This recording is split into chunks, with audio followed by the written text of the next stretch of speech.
সম্পর্কে দুটি কথা বলতে চাই যে শিক্ষার একটা অংশ হলো ক্রীড়া।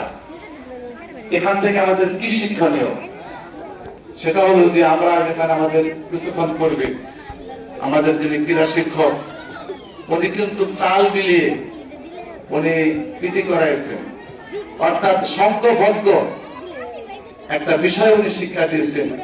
ওনার পাশে তালে তালে তারা উঠছে বসছে, হাত লড়াইছে, এদিক হইতে ওদিক হইতে, এই যে একটা মানে মানে কৌশল, এই যে একটা তাদের কাজের পরিধি, এই যে তাদের একটা কাজের একটা অভ্যস্ত হওয়া, এখান থেকে এটাই শিক্ষা নিতে হবে।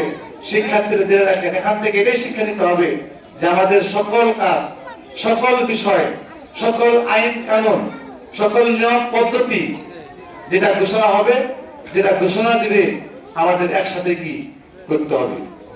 আর এই ক্রীড়া অনুষ্ঠানটা আমরা জানুয়ারি ফেব্রুয়ারির মধ্যে করে থাকি। আমরা এখানে সুন্দরভাবে যাতে করে এটা শেষ প্রান্ত হয়। আর আমাদের এখানে দুইটা ভেন্যু আছে, যেহেতু আমার মেয়েদের জন্য আমাদের বাসায় ওখানে বাড়িতে ভেন্যু করা হয়েছে, তারা ওখানে চলে যাবে। অভিভাবক যারা আছেন তাদেরকে যত আহ্বান জানাবো। আমি আপনাদের কথা অনুযায়ী, আপনাদের পরামর্শ অনুযায়ী আমরা গ্রুপ করেছি এবং খেলা কি শিক্ষক মন্ডলী পরিচালনা করবে।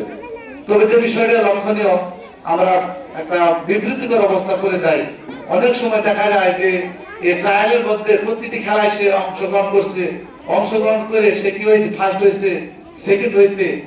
অনেক সময় ওই সন্তানটাই, ওই ছেলেটাই ফাইনালে এসে সে কি হয়ে যায়, বাদ করে যায়। এই জন্য মন খারাপ করার কিছু নেই, যেহেতু আমাদের সিস্টেমটা, যেহেতু আপনারা এখানে অংশগ্রহণ করতেছেন অর্থ দিয়ে, এই জন্য প্রত্যেকের জন্য আমাদের যেহেতু পুরস্কার থাকবে, তার জন্য তো পুরস্কার থাকবে। আর যেভাবে গ্রুপ করা হয়েছে আশা করি প্রত্যেকে পাবে।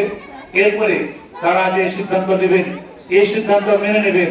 যদি কোনো বিষয় থাকে আমরা আসছি পরবর্তী এই বিষয়টা আমাদের কি করবো, সহায়তা আমরা কি করে বলবো, সহায়তা দিব এবং আপনাদের এই অভিযোগ গ্রহণ করে ছেলেমেয়েটা কি করবো, ব্যবস্থা করবো। আমরা মা বোনেরা অভিভাবক